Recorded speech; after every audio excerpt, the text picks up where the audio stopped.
मैं तुझे भूल ना जाऊं।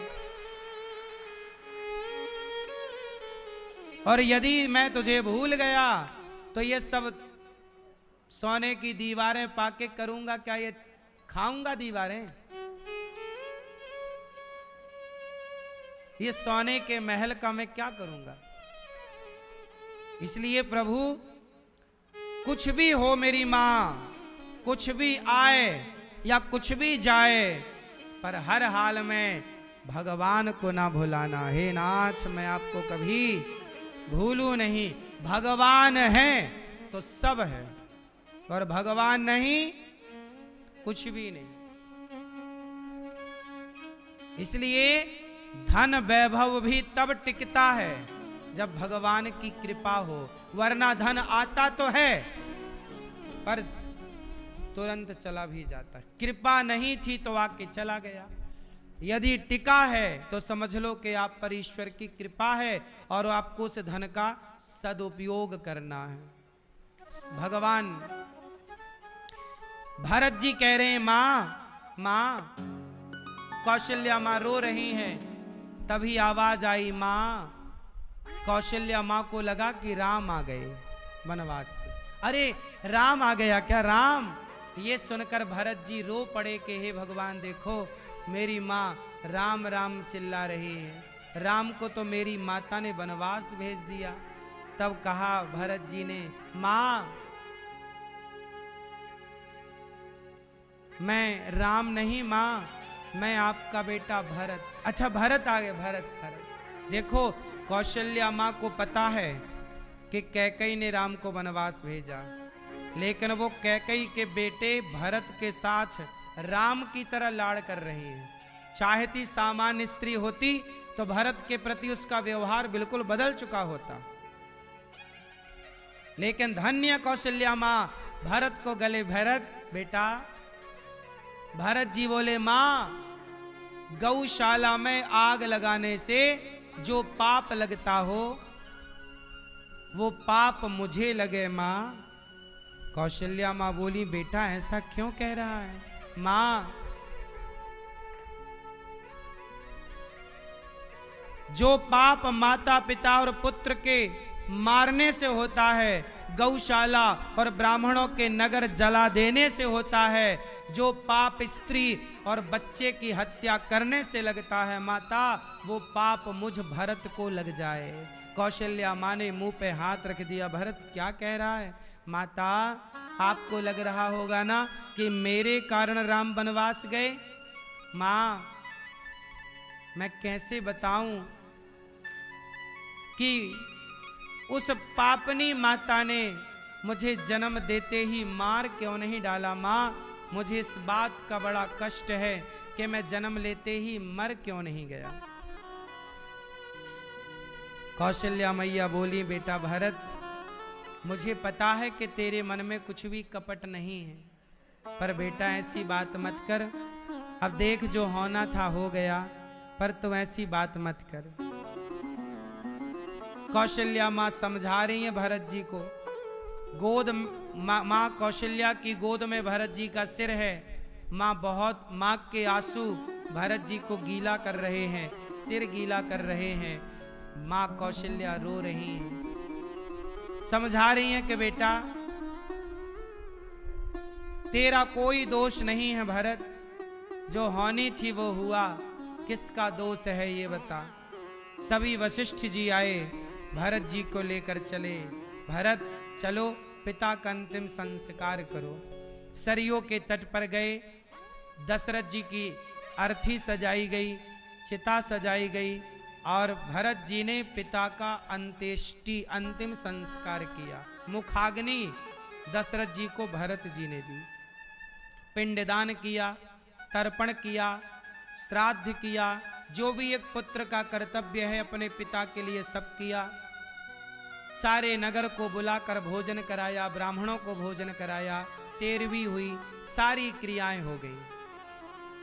अब सुनो, समाज में एक कितनी, अब कुछ लोग कहते हैं कि किसी के मरने के बाद लोग तीर्थ यात्रा नहीं करते कि भाई फलाने घर में मर गए हैं तो मंदिर जाने से लोग रोकते हैं। ऐसी प्रथाएं हैं कि भाई मर गए हैं, पिता मर गया, माँ मर गई, तो लोग कहते हैं यात्रा पे ना जाओ, लोग कहते हैं कि मंदिर ना जाओ। जबकि सुनो, दशरथ जी मरे तो दशरथ जी के मरने के बाद भैया भरत तुरंत उनके मृत्यु के बाद, उनके अंतिम संस्कार के बाद, उनकी 13वीं के बाद तुरंत राम का दर्शन, भगवान का दर्शन करने भरत जी चल पड़े। तो दर्शन करने जाना चाहिए, यही परंपरा है।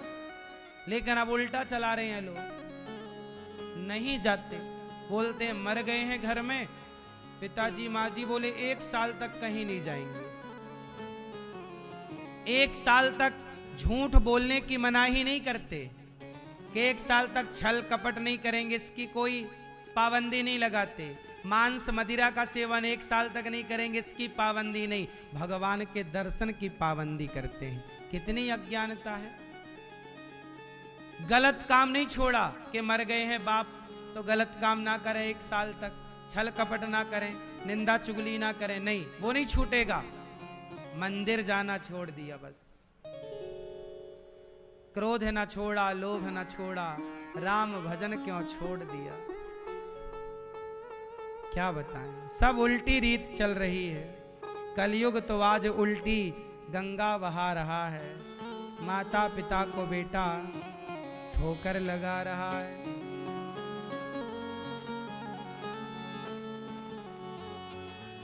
कलयुग तो आज उल्टी गंगा बहा रहा है। माता पिता को बेटा ठोकर लगा रहा है। कलयुग तो आज उल्टी गंगा बहा रहा है। माता पिता को बेटा ठोकर लगा रहा। तब एक ही था रावण और एक ही थी सीता। तब एक ही था रावण और एक ही थी सीता। अब हर गली में रावण सीता चुरा रहा। भारत की प्यारी बहना तुम सावधान रहना। भारत की प्यारी बहना तुम सावधान रहना। पापी भी हाथों अपने राखी बंधा रहा है। कलयुग तो आज उल्टी गंगा बहा रहा है।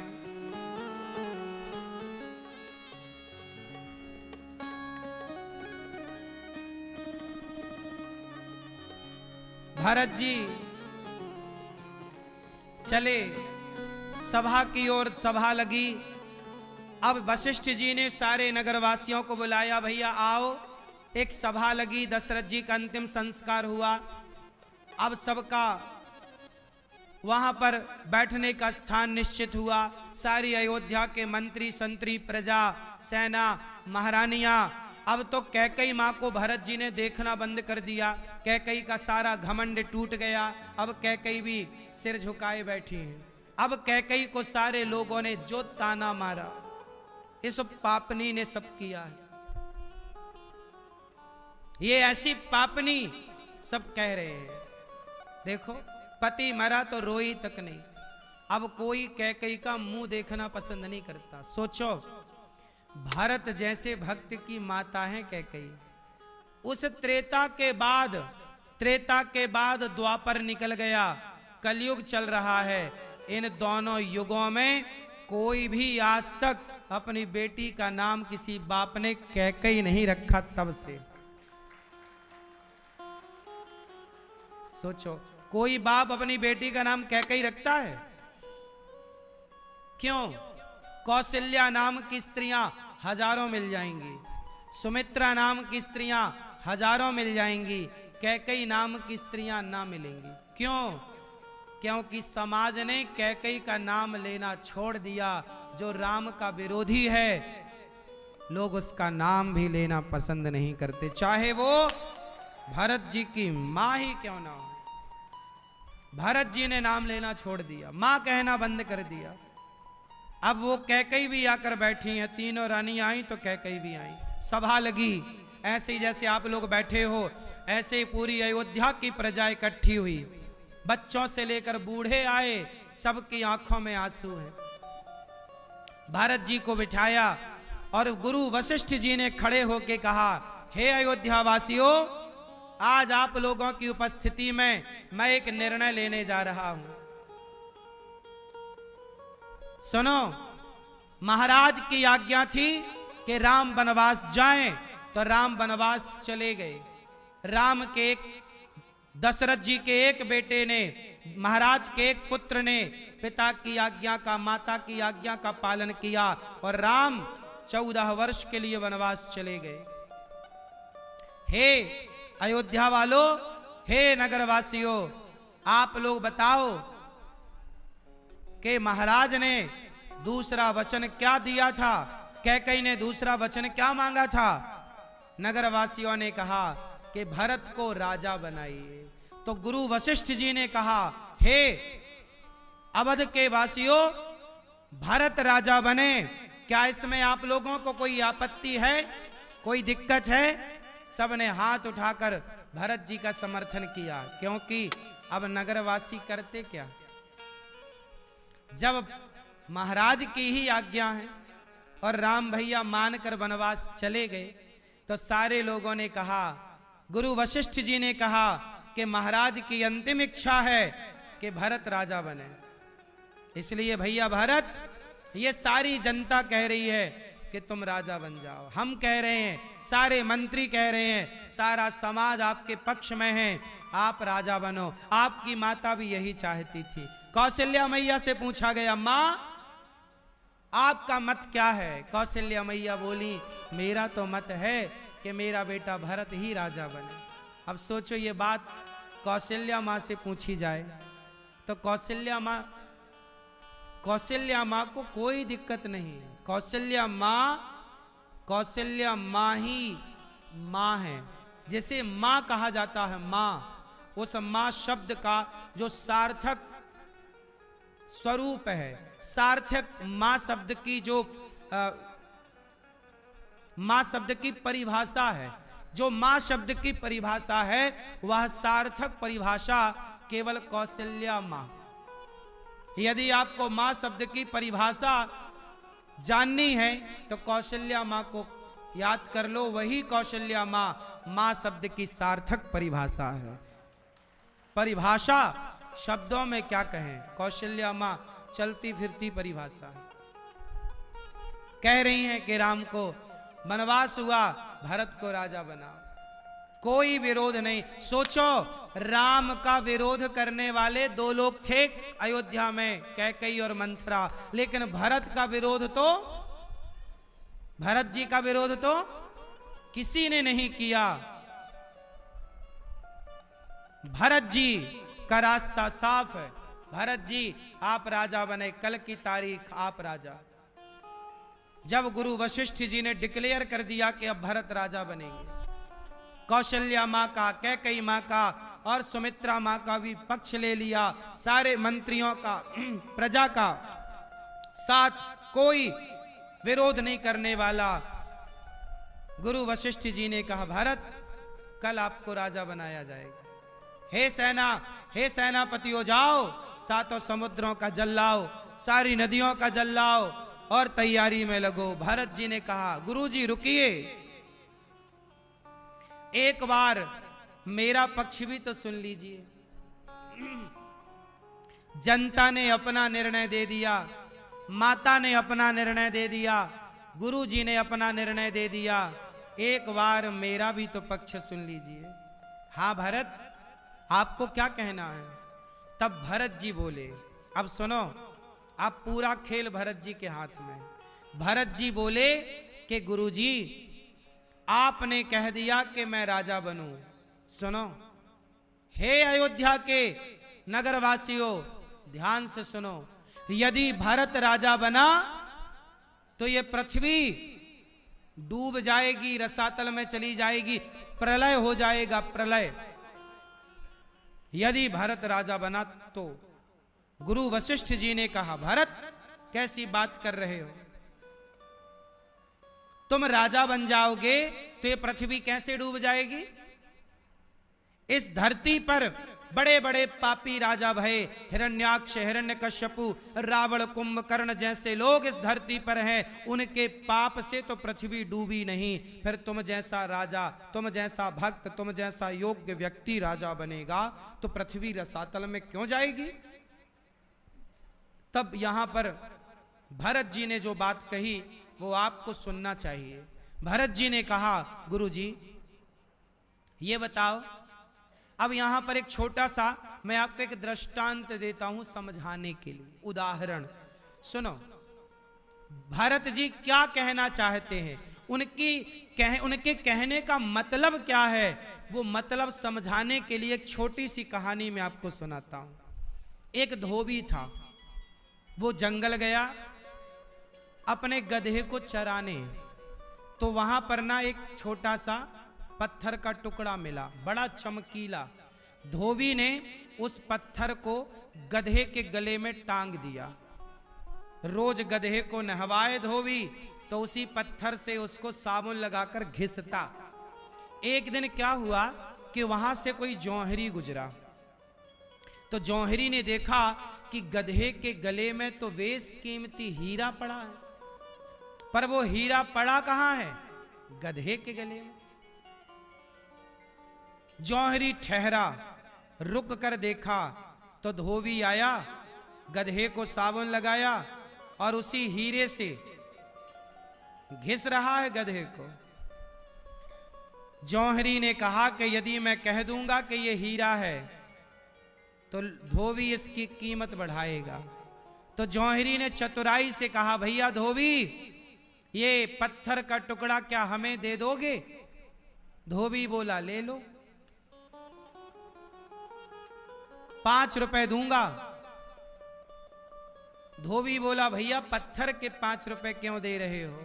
अरे नहीं नहीं, मैं फ्री में कुछ नहीं लेता, 5 रुपए लेना है तो दे दो। धोबी को लगा कि पत्थर के 5 रुपए दे रहा है, मैं तो ऐसे जंगल में बहुत पड़े हैं ले आऊंगा। पर धोबी को कौन समझाए कि वो सारे पत्थर और इस पत्थर में बहुत अंतर है। 5 रुपए में उसने जौहरी को वह हीरा दे दिया और गधे को लेकर धोबी जंगल चला गया। जौहरी के हाथ में जैसे ही हीरा आया, हीरे को देख करके जौहरी मुस्कुरा रहा है। तभी वह हीरा टूट करके टुकड़े टुकड़े हो गया। हीरा टूट करके टुकड़े टुकड़े हो गया। तब जौहरी ने कहा, वाह हीरा, अभी गधे के गले में था तब तो टूटा नहीं, और अब मुझे जौहरी के पास आया तो टूट करके टुकड़े टुकड़े हो गया।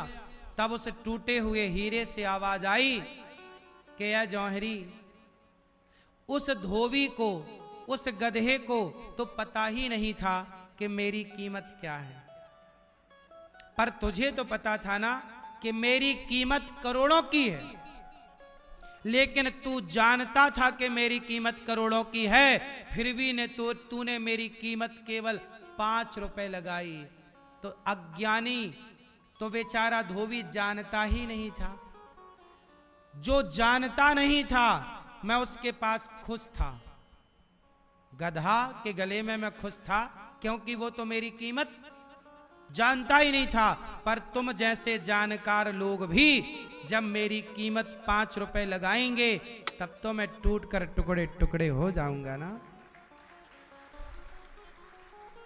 उम्मीद, मेरी सही कीमत की उम्मीद मैं उस धोबी से नहीं कर सकता था।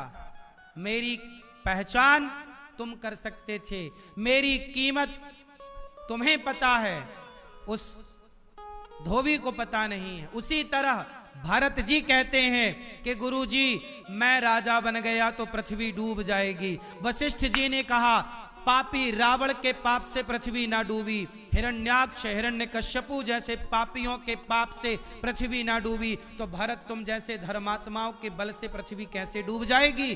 तब गुरु जी ने जब ये सवाल किया तो भरत जी ने कहा कि गुरुजी ये धरती को, इस पृथ्वी को रावण, हिरण्याक्ष हिरण्यकश्यपु जैसे लोगों से धर्म की उम्मीद नहीं है। ये पृथ्वी जो है, आप बताओ, ये धरती माता जो है, ये धरती माता धर्म की उम्मीद रावण जैसे लोगों से करती है या भरत जैसे लोगों से करती है?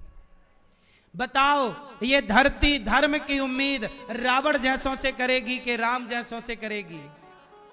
अरे रावण ने सीता को चुरा लिया, तो रावण जैसे लोगों से इससे ज्यादा और उम्मीद क्या है? सीता मैया को चुरा लेना रावण जैसे लोगों से, और आप उम्मीद क्या कर सकते हैं? ये किसी बहन बेटी को चुराएं तो कोई इनके लिए बड़ी बात, लेकिन रावण ने यदि सीता मां को चुराया, सोचो कि राम भी किसी स्त्री को चुरा कर ले आते तो ये पृथ्वी डूब जाती कि नहीं? क्यों? क्योंकि ये धरती रावण जैसों के बल पर नहीं, राम जैसे धर्मात्माओं के बल पर टिकी हुई है। रावण भले अपना धर्म छोड़ दे, पर राम मर जाएंगे, पर राम अपना धर्म, क्योंकि राम के पिता दशरथ जी मर गए। कैकई को 2 वचन दिया था, दशरथ जी कह सकते थे कि मैं नहीं देता तेरे वचन। क्या कर लेगी कैकई? क्या कर लेती कैकई? बताओ, मैं नहीं देता। 2 वचन दिया था राम दशरथ जी ने कैकई को। कैकई ने 2 वचन क्या मांगे कि राम को वनवास, भरत को राजा। दशरथ जी कह देते मैं नहीं देता, क्या कर लेती कैकई? बताओ। पर नहीं, प्राण जाए पर। ये धरती किसके बल पर टिकी है? ऐसे सत्यवादी, ऐसे धर्मात्मा राजाओं के बल पर, ऐसे धर्मात्माओं के बल पर टिकी है जो आज 99 बेईमान इस देश में हैं। पर यदि एक ईमानदार है तो ये धरती उन 99 के बल पर नहीं, उस एक धर्मात्मा के बल पर टिकी हुई है। इसलिए आपसे प्रार्थना है कि लोग कितने भी बेईमान हो जाएं, पर आप लोग बेईमान ना होइएगा। लोग अपना धर्म छोड़ दें, पर आप अपना धर्म मत छोड़िएगा। लोग अपना सत्य छोड़ दें, पर आप अपना सत्य ना छोड़िएगा। लोग अपना धैर्य छोड़ दें, पर आप अपना धैर्य ना छोड़िएगा। लोग अपनी सहनशीलता छोड़ दें, पर आप अपनी सहनशीलता मत छोड़िएगा। क्योंकि ये धरती, ये माता पृथ्वी तुम्हारी तरफ टुकुर टुकुर देख रही है कि भाई धर्म को बचाएगा कौन? क्या धर्म को रावण बचाएगा? क्या रावण जैसों से उम्मीद है? बोलो। इसलिए रावण जैसों से उम्मीद नहीं है। धर्म को कोई बचाएगा तो रावण जैसे नहीं, राम और भरत जैसे लोग। गुरुजी, यदि मैं राजा बन गया तो ये पृथ्वी रसातल में चली जाएगी। क्यों चली जाएगी? क्योंकि इस धरती को उम्मीद किससे है? भरत जैसे लोगों से। भरत पर आरोप क्या लगता? यदि भरत राजा बन जाते तो लोग क्या कहते? भरत जी बोलते कि यदि मैं राजा, अभी मैं राजा बना नहीं, केवल राजा बनने की बात हुई गुरुजी तो मेरे भैया वनवास चले गए और मेरे पिता की मृत्यु हो गई। अभी मैं राजा बना नहीं, और राजा बनने के पहले इतना बड़ा विघ्न, मेरे राजा बनने की घोषणा होते ही अयोध्या में तहलका मच गया। मैं राजा बन जाऊंगा तो ये पृथ्वी डूब जाएगी। क्योंकि इस पृथ्वी को उम्मीद भरत से है कि भरत, तुम्हारी मां ने भले धोखा किया अपने बेटे के साथ, पर तुम पर भरोसा है कि तुम अपने भाई के साथ धोखा नहीं करोगे। यदि तुमने भी भाई को वनवास भेजकर और भाई की संपत्ति हड़प ली तो फिर धोखा तुम भी कर दोगे भरत। तो ये बताओ, फिर धरती को न्याय कौन दिलाएगा? फिर न्याय कहां जाएगा? कोई तो हो ना। सारे अन्यायी हो जाएंगे तो न्याय कहां जाएगा? इसलिए कहता हूं, मर जाओ तो मर जाओ। दशरथ जी मर ही तो गए, पर सत्य को नहीं छोड़ा। इसलिए दशरथ जी के मरने के बाद भी आज तक लोग उनको याद करते हैं और दशरथ जी का सम्मान करते हैं, क्योंकि प्राण गए पर वचन नहीं गए। इसलिए मेरी मां, मरना तो सबको है, हम भी मरेंगे एक दिन, तो झूठ बोल के काहे मरे? सच बोल के मरो। बेईमानी करके क्यों मरे? ईमानदारी से। इसलिए कहते हैं अचार रोटी खाओ, चटनी रोटी खाओ, नमक रोटी खाओ, 56 भोग की चाह ना रखो, लेकिन ईमानदारी की रोटियां खाओ। ईमानदारी, बच्चों को कितना भी पढ़ाओ, पर पढ़ाने के साथ साथ उसे ईमानदारी की शिक्षा दो बेटा। आजकल के पढ़े लिखे लोग बेईमानी कर रहे हैं। पढ़े लिखे लोग आज लोगों को लूट रहे हैं। पढ़े लिखे लोग आज भ्रष्टाचार कर रहे हैं। पढ़े लिखे लोग आज हर सारे जितना भी गलत काम हो रहा है वो अनपढ़ लोग नहीं कर रहे हैं। जितने भी पद हैं सारे पदों पर पढ़े लिखे लोग बैठे हैं, और बेईमानी भ्रष्टाचार अनपढ़ कर रहे हैं कि पढ़े लिखे? बोलो, इस देश में भ्रष्टाचार अनपढ़ कर रहे हैं कि पढ़े लिखे?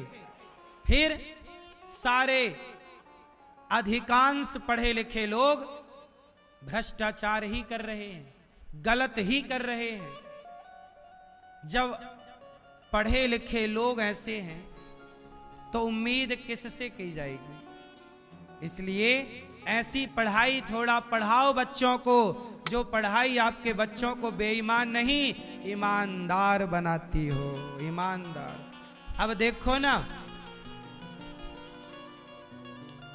अभी प्रश्नोत्तरी में कल या परसों मेरे से एक भैया बोल रहे थे कि महाराज हमारी मेडिकल की दुकान है, मतलब मेडिकल दवाइयों की दुकान, हमारी दवाइयों की दुकान है, और हमारी दुकान में कई बार नकली दवाई असली की तरह कॉपी करके देकर चले जाते हैं, और मरीज असली दवाई खाता है लेकिन वो होती नकली है। तो नकली दवाई है तो फायदा होता नहीं, और वो बीमार आदमी दवाई सही ना मिलने के कारण मर जाता है।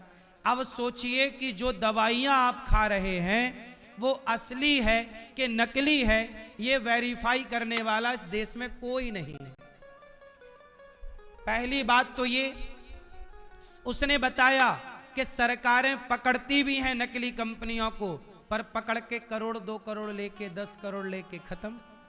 आजकल किसे परवाह है? इस लेवल का भ्रष्टाचार इस देश में है, मतलब आपकी जान के साथ टोटली खिलवाड़ चल रहा है। विदेशों में, अमेरिका और दुबई जैसे देशों में ये नहीं हो सकता, गलत चीज नहीं हो सकती।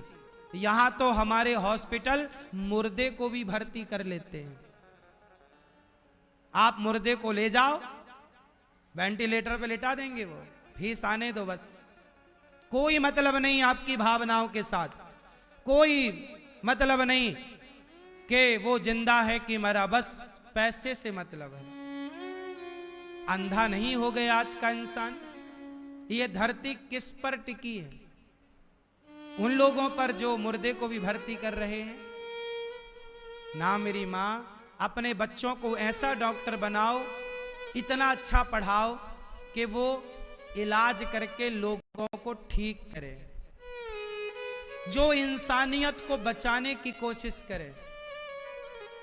आज इंसानियत को बचाने की कोशिश नहीं होती मेरी माँ। वो भैया बताए कि आजकल हॉस्पिटलों का षड्यंत्र ये है कि आप बिल्कुल स्वस्थ हॉस्पिटल जाओगे, पहले ऐसे दवाई देंगे कि आप पहले बीमार पड़ोगे, और बीमार जब पड़ोगे तो तुरंत वेंटिलेटर पे डाला जाएगा, और वेंटिलेटर पे डालने के बाद फिर आपको ठीक करने के पैसे लगेंगे। मतलब आदमी हॉस्पिटल पहुंच बस जाए।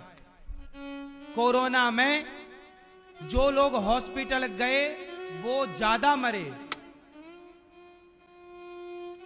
जो नहीं गए वो फिर भी बचे रहे। ऐसा भी दर देखी गई। अब ये सही कितना है ये तो ईश्वर जाने, परंतु मैं सवाल करता हूं कि क्या हमारी इंसानियत मर गई? कोरोना में आदमी जब मर रहा था तो 5,000 का सिलेंडर 50,000 में बिक रहा था। हाँ या ना? कहां गई थी इंसानियत? लोगों को पता लग गया ना कि तुम मजबूर हो, तुम्हारी मजबूरी का लोगों ने कोरोना में खूब फायदा उठाया। 5,000 की चीज 50,000 में बिकी। बात सही है कि गलत है? लोगों को पता चल जाए कि तुम मजबूर हो, लोगों को मतलब नहीं है तुम जी रहे हो कि मर रहे हो, वो तो अपना फायदा लेना चाहते। ये दुनिया बड़ी स्वार्थी है मेरी माँ। तड़प तड़प करके मर गए लोग ऑक्सीजन के लिए, और लोगों ने उस ऑक्सीजन की कालाबाजारी कर ली, अपने अंडर में कर लिया।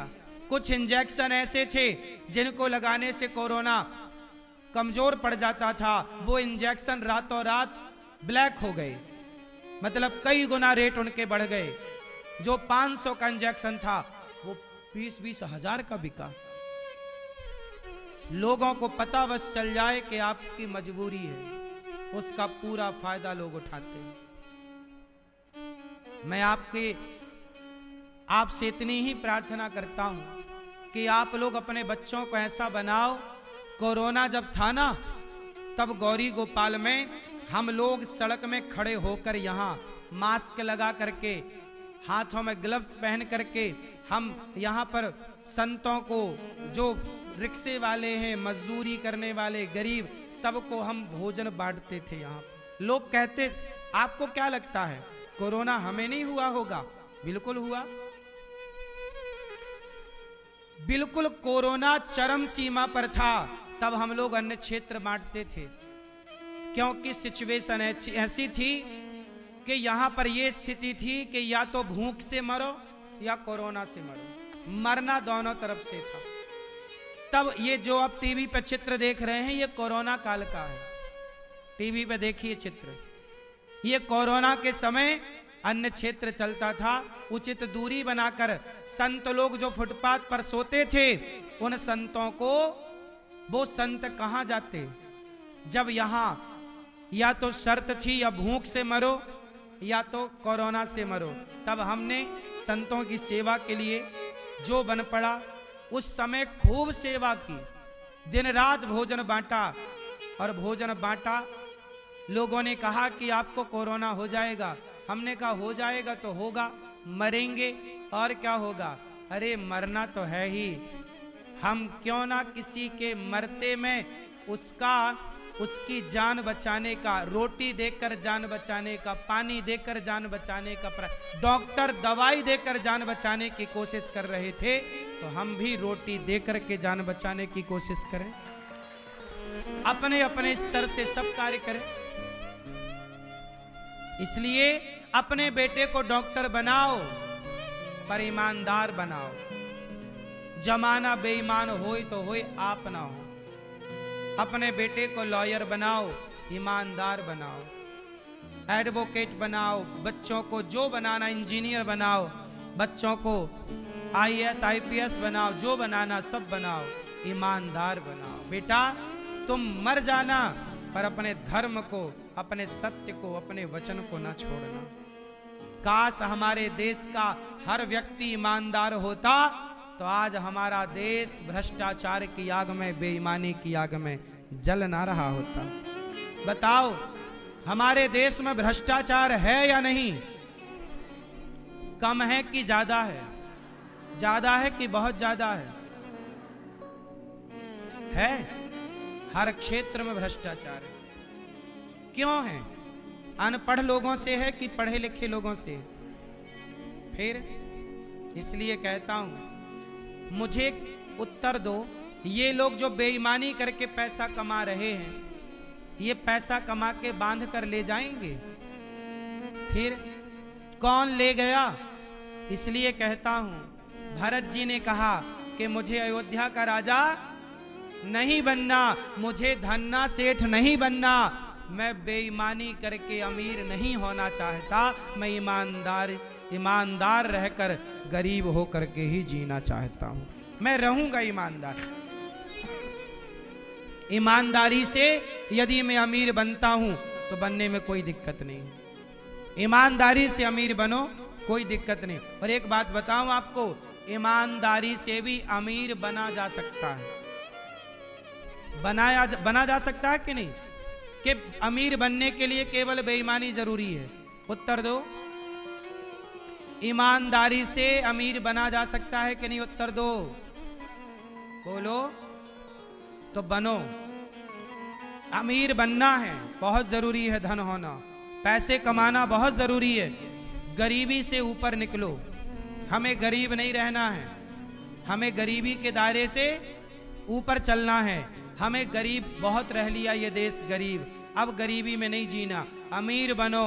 लेकिन अमीर बनने की शर्त ये है कि ऐसा नहीं कि अमीर बनना है तो तुम लाशों में पांव रखते हुए आगे बढ़ो, नहीं, अमीर बनो ईमानदारी से। भरत जी जैसा भाई इस धरती को दोबारा ना मिला। बताओ, भरत जैसा भाई इस धरती में दोबारा कौन हुआ? फिर इसलिए कहता हूं, आज के भाई रामायण नहीं पढ़ते, रामायण नहीं सुनते, इसलिए भाई से नफरत और द्वेष करते हैं। रामायण पढ़ते सुनते तो भाई भाई का प्रेम कितना है ये कोई रामचरितमानस से सीखे। अरे जब भाई साथ में हो, कहते हैं ना कि रावण इसलिए हार गया क्योंकि उसका भाई साथ नहीं था, राम जीत गए क्योंकि भाई साथ है। इसका तात्पर्य ये हुआ कि जब अपने साथ देते हैं तो हम जंग जीत जाते हैं, और जब अपने धोखा देते हैं तो हम जंग हार जाते हैं। हमारा देश गुलाम अंग्रेजों के कारण नहीं हुआ, हमारा देश गुलाम मुगलों के कारण नहीं हुआ, हमारा देश गुलाम अपने उन गद्दार हिंदुओं के कारण हुआ जिन्होंने घर में घुस करके गद्दारी की है। क्या मजाल थी मोहम्मद गौरी की कि पृथ्वीराज को पकड़ लेता, वो तो जयचंद ने साथ दे दिया ना। झांसी की रानी के किला का सही पता अंग्रेजों को किसने दिया? अपनों ने दिया। गद्दारी अपनों ने ना की होती तो हमारा देश 700 साल तक गुलाम ना होता। कितने लोग मेरी इस बात से सहमत हैं? मुगलों की ताकत क्या थी साहब? अंग्रेजों की ताकत क्या थी? गद्दार हमारे अपने ना होते। हल्दी घाटी में जब महाराणा प्रताप लड़ रहे थे तो मुगलों की सेना नहीं थी, मुगलों की सेना तो मुट्ठी भर थी, बाकी मुगलों का साथ देने वाले हिंदू राजा थे। बोलो हां। मान सिंह जैसे लोग मुगलों के साथ खड़े थे कि नहीं? बोलो हां। महाराणा प्रताप जो लड़ाई हल्दी घाटी में लड़ रहे थे वो मुगलों से नहीं हिंदुओं से लड़ रहे थे। मुगलों की सेना मुट्ठी भर थी, बाकी मुगलों का साथ हिंदू कुछ राजा लोगों ने, हिंदू राजा ने मुगलों का साथ दिया था। और हिंदू राजा महाराणा प्रताप से क्षत्रिय से लड़ रहा था। एक क्षत्रिय दूसरे क्षत्रिय से लड़ रहा था। यही है फूट डालो शासन करो। महाराणा प्रताप से लड़ाकर महाराणा प्रताप की सेना को खत्म करना चाहा, और फिर जब महाराणा प्रताप की सेना कमजोर पड़ गई तो मुगलों ने उन राजाओं को भी अपने रास्ते से हटा दिया जो राजा कल अधिकार ठोक सकते थे कि भाई मैंने आपका साथ दिया है, मुझे भी सत्ता चाहिए। पहले आपको हमसे लड़ाया, आपसे हमें मरवाया, फिर आपको भी अपने रास्ते से हटा दिया। एक मतलब कोई उनका नुकसान नहीं हुआ, काम हो गया। मुगलों ने ये राजनीति खेली।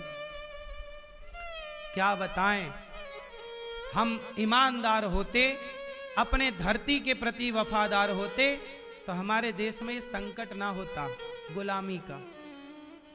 इसलिए साहब अपने बेटों को ना राष्ट्र प्रेमी बनाओ। परिवार बाद में, भगवान बाद में, माता पिता बाद में, पहले भारत माता होनी चाहिए, राष्ट्र पहले। बताओ परिवार पहले नंबर पर कि राष्ट्र पहले नंबर पर? इसलिए राम ने राष्ट्र को पहले नंबर पर रखा, इसलिए अपनी पत्नी को वनवास दे दिया, क्योंकि प्रजा कह रही थी कि सीता को वनवास दो। ये रावण के पास रहकर आई हैं, रावण के यहां रहकर आई, पता नहीं शुद्ध हैं कि अशुद्ध हैं। जब सीता मां पर लांछन लगा, प्रजा ने लगाया। उस समय राम राजा थे तो राजा का कर्तव्य क्या था कि वो परिवार की सुनते कि प्रजा की सुनते। इसलिए वहां पर राम का निर्णय था प्रजा की बात सुनेंगे। मतलब प्रजा को, राष्ट्र को परिवार से ऊपर रखा। यह है राजतंत्र, यह है राजनीति, जहां राष्ट्र सब कुछ है। राम वनवास गए तो अपने अयोध्या की माटी लेकर के गए थे। सब कुछ होगा साहब, पर भारत माता से गद्दारी नहीं होगी। लेकिन आज कितने गद्दार अपने देश से गद्दारी, पैसों के लिए सब करने को तैयार हैं। इसलिए अपने बच्चों को ईमानदार बनाओ, पैदा करो तो राष्ट्र भक्त पैदा करो। जननी जने तो भक्त जने, या दाता या सूर, या से तुम बंध्या भली काहे गवावे नूर। पैदा करो मेरी माँ बच्चों को तो राष्ट्र प्रेमी पैदा करो, राष्ट्र द्रोही पैदा ना कर देना। महाराणा प्रताप के जमाने में भी कुछ राजा राष्ट्रद्रोही थे जो मुगलों के पक्ष से लड़ रहे थे महाराणा प्रताप से। हाँ या ना? तो गुरु वशिष्ठ जी से कहा कि मैं राजा नहीं बनूंगा, मैं राम का दर्शन करने चित्रकूट जाऊंगा और राम को लाकर राजा बनाऊंगा और मैं राम की जगह 14 साल वनवास मैं जाऊंगा। जब ये सुना तो जनता जनार्दन ने साधु साधु कहकर भरत जी को आशीर्वाद दिया। भरत तुम जैसे भैया भरत से यही उम्मीद थी। तैयारियां हो गई, कल हम राम से मिलने चित्रकूट जाएंगे। अब तो सब उत्सुक हो गए राम से मिलने चलना। आज दशरथ जी के मरने के बाद, आज राम के वनवास जाने के बाद पहली बार अयोध्या के लोगों के अंदर मुस्कुराहट आई। आज अयोध्या के लोग खुश हैं कि चलो राम का दर्शन करने चलेंगे, राम को मनाएंगे कि राम वापस आ जाओ। अब शायद अयोध्या में सब अच्छा होगा। आज लोगों ने दीपक जलाए कि चलो अब राम से मिलने चले। आज बच्चे बूढ़े सब तैयार, हम चलेंगे, हम। कौशल्या मैया, सुमित्रा मैया, तब कैकेयी भी बोली हम भी चलेंगे। राम भरत जी ने कहा खबरदार आप मत जाना। तुम काहे जाओगी? तुमने ही तो वनवास भेजा है राम को, तुमने ही तो आग लगाई है, तुम ही चली मटक के क्या करोगी? भरत जी ने डांटा। जब भरत जी डांटे कैकेयी को, तुम्हें नहीं ले जाएंगे, तो कौशल्या मां आ गई। भरत यदि कैकेयी नहीं जाएगी तो कौशल्या भी नहीं जाएगी। किस माटी की बनी है ये माता कौशल्या? किस माटी की है ये? कौशल्या मां जैसी मां नहीं हो सकता कोई। कौशल्या जैसी मां केवल कौशल्या है। इस धरती में दूसरी स्त्री ऐसी नहीं हो सकती। इतनी निष्कपट स्त्री नहीं हो सकती। दर्पण की तरह निर्मल, गंगा की तरह पवित्र नहीं हो सकती। कोई कितना भी कहे, पर थोड़ा बहुत तो आ ही जाता ना, किसके कारण मेरा राम। लेकिन इतना भी अंश नहीं आने दिया कौशल्या माता ने। धन्य हो मां। ऐसे ही इसलिए जगत की पालनहार की माता बनने का सौभाग्य पाया है, सामान्य थोड़ी है। इसलिए जगत का पालनहार गोद में खेलता है कौशल्या मैया की। चले, सवेरा हुआ, पालकियों पर तीनों रानी, गुरु जी की पालकी, वशिष्ठ जी भी चले राम से मिलने। भरत जी चले, भरत जी, प्रजा चली, लोग चले। अयोध्या की सिक्योरिटी, अयोध्या को सुरक्षित भरत जी ने छोड़ा कि तुम पूर्व पश्चिम उत्तर द्वार पर रहो, राम की संपत्ति है, नुकसान ना हो। राम के, भरत जी के ना रहने पर भी वहां पर सुरक्षा थी अयोध्या में। इसलिए घर को आप सुरक्षित रखो, ये सोचकर कि ये हमारा नहीं, नाथ सकल संपदा तुम्हारी, प्रभु सब आपका है, आपकी संपत्ति को हम सुरक्षित रख रहे हैं। तो राम जी से मिलने भरत जी चित्रकूट चले। जब चित्रकूट भरत जी चले तो सारी रानियां पालकियों पे चल रही हैं, लोग हाथी पे चल रहे हैं, लोग घोड़े पे चल रहे हैं, लोग रथ पर चल रहे, सब लोग वाहन से जा रहे, पर भरत जी नंगे पांव पैदल जा रहे। जब भरत जी पैदल जाएं तो जब 10-20 किलोमीटर आगे चले तो पहली बार भरत जी ऐसे चले, पांव में फफोले पड़ गए। बार बार लोग कहें कि भैया भरत रथ पर बैठ जाओ, रथ पर बैठ जाओ। तमसा नदी आई, रात्रि को विश्राम वहां पर हुआ। फिर श्रृंगवेरपुर गए। अब कौशल्या माँ को पता चला कि भरत नंगे पांव जा रहा है और पैदल चल रहा। कौशल्या मैया रथ से उतरी, भरत तुम नंगे पांव चल रहे हो बेटा, तुम पालकी पे बैठो, रथ पर बैठो। भरत जी बोले, माँ मेरे भैया जब नंगे पांव इस रास्ते से गए तो मैं पालकी में बैठकर कैसे जा सकता हूँ माँ। सोचो, भरत जी है।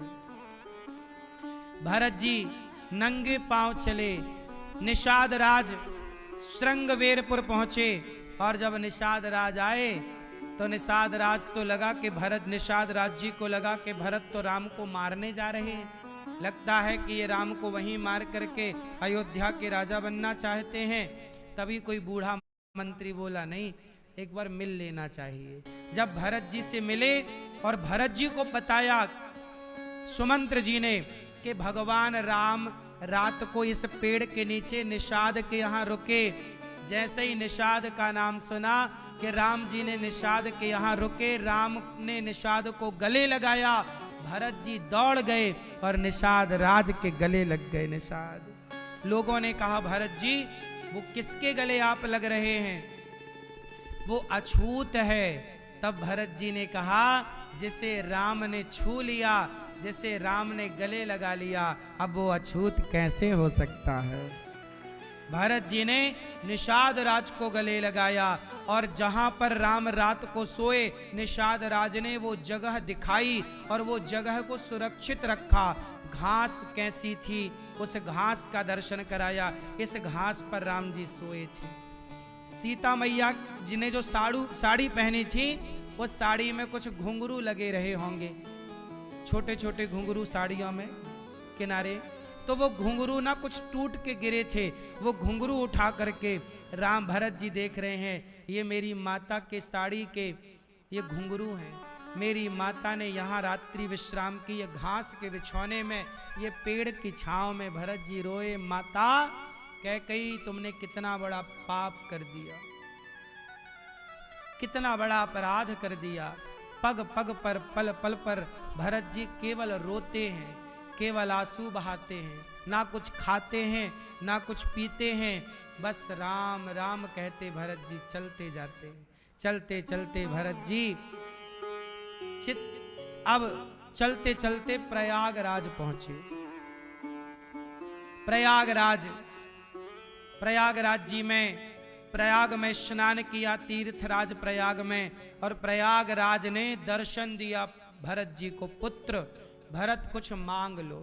तब भरत जी कहते, प्रयागराज जी अर्थ न धर्म न काम रुचि, गति न चाहु निर्वाण, जन्म जन्म रति राम पद, यह वरदान नान। हे प्रयागराज जी, क्या चाहिए? अर्थ ना, मुझे अर्थ नहीं चाहिए। अर्थ मतलब पैसा, क्योंकि ये पूरा जो आज अयोध्या में घटना घटी, पिता की मृत्यु, भैया का वनवास, ये पूरा खेल पैसे के कारण हुआ। मैया के अंदर लोभ आ गया, लोभ आ गया। मेरी मां अंधी हो गई और भैया को वनवास भेज दिया। तो अर्थ ना, मुझे अर्थ नहीं चाहिए। अच्छा एक बात बताओ, पैसा अच्छा होता है कि बुरा? उत्तर दो, बोलो मेरी मां। पैसा कहां अच्छा है और कहां बुरा? सुनो, पैसा जब ज्यादा आता है तब भाई भाई दुश्मन हो जाते हैं। मैंने एक बहुत बड़े अमीर की बात सुनी, उसके बारे में, नाम लेने से नहीं, बहुत अमीर आज भी, अब जैसे आपने देखा होगा बहुत सारे लोग भाई भाई काम करते, जब भाई शायद ये कहानी हमारे देश के बड़े उद्योगपतियों की है। दो भाई थे, दोनों एक थाली पे खाते थे। जब गरीबी थी तो दोनों एक दूसरे के कपड़े पहनते थे, एक दूसरे के साथ रहते थे, साथ में सोते थे, साथ में पढ़ते थे। लेकिन वही जब बच्चे अमीर बने तो एक दूसरे के सबसे बड़े दुश्मन हो गए। पैसा नहीं था तो प्रेम था, और पैसा हो गया तो भाई भाई में। ये बात सही है कि नहीं? भाई भाई, यदि भाई गरीब हैं तो गरीब भाइयों को देखिए प्रेम से रहते हैं, और अमीर हो जाएं तो 99% अमीर भाई अपने भाइयों से लड़ाई झगड़ा करके अलग हो जाते हैं, और गरीबों को देखिए साथ। इसलिए पैसा उतना ही कमाओ जितने से जरूरतें पूरी हो जाएं, वरना ये पैसा प्रेम को समाप्त कर देता है। आजकल पैसा ही तो रह गया है, पति पत्नी के बीच में भी पैसा आके खड़ा हो गया। शादी के बाद पैसे की ही तो डिमांड करती हैं लड़कियां कि हमें 10 लाख दो, 20 लाख दो। भले उनके बाप ने 5 लाख दिया पर मांगती 25 लाख। बोलो हाँ।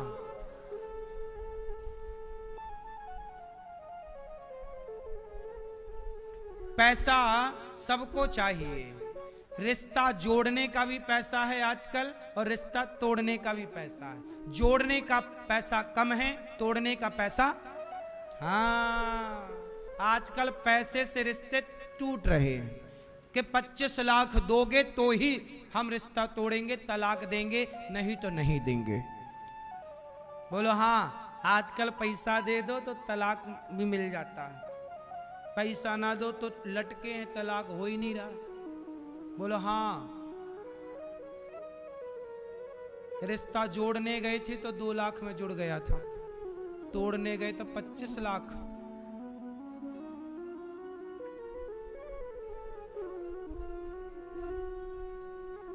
भरत जी बोले अर्थ ना हमें धर्म भी नहीं, काम भी नहीं, और कुछ नहीं चाहिए। जब भरत जी कुछ नहीं चाहिए कहकर प्रणाम करते हैं, राम के चरणों में प्रीति हो बस, आगे चले। भरद्वाज ऋषि के यहाँ विश्राम हुआ है, और भरद्वाज ऋषि के यहाँ जब भरत जी ने विश्राम किया, भरद्वाज जी ने पूरी माया से नगर बसा दिया। अयोध्या के लोगों को रुकने के लिए सबका मन लग गया, पर भरत जी का मन किसी खाने पीने की चीज में, किसी देखने की कहीं नहीं लगा। देखो, जीवन में जब सुख आए तो ये मन को भटकाता है, सुख नहीं भटकाता, कई जगह मन लगता है।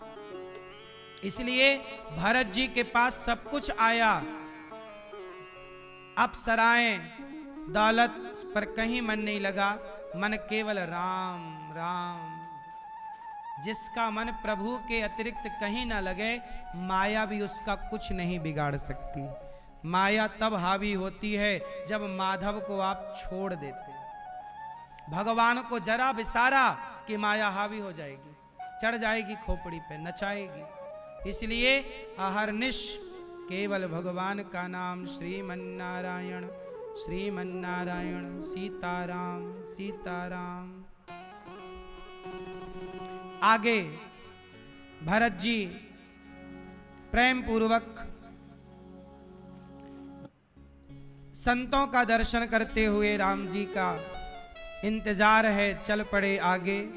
भरद्वाज जी से विदा लिए और सुनहु भरत रघुवर मन माही, प्रेम पात्र तुम सम को नाही। तुम्हारी तरह प्रेम करने वाला कोई नहीं। भरत जी बोले कि राम वनवास गए, पिता की मृत्यु हुई, हमें इस बात का दुख नहीं है। राम लखन सिय बिनु पग पनहि, कर मुनि वेश फिरहि बन बनहि। बन बन नंगे पांव घूम रहे हैं। भरत जी बोले राम लक्ष्मण, इस बात का बड़ा कष्ट है। भरत जी आगे चले हैं, भारद्वाज जी से विदा ले रहे हैं। भारद्वाज जी से विदा लेकर के फिर आगे चले संतों का दर्शन करते हुए। जब भरत जी चले तो बादल सिर पे छाया करते जा रहे हैं, बादल सिर पे छाया करते हुए जा रहे हैं। अब इंद्र ने फिर भड़काने का प्रयास किया, तब बस उनको गुरु जी ने समझाया। गांव के लोग देख रहे हैं कि ये कहां जा रहे हैं, बोले राम से मिलने। गांव के लोग बोले अभी कुछ दिन पहले राम लक्ष्मण यहीं से गुजरे थे, वहीं जा रहे हो? हाँ। तो गांव के लोग भी, केवल अयोध्या के लोग नहीं, भरत जी जहां जहां से गुजरते हैं वहां वहां के लोग उनके साथ हो चलते हैं।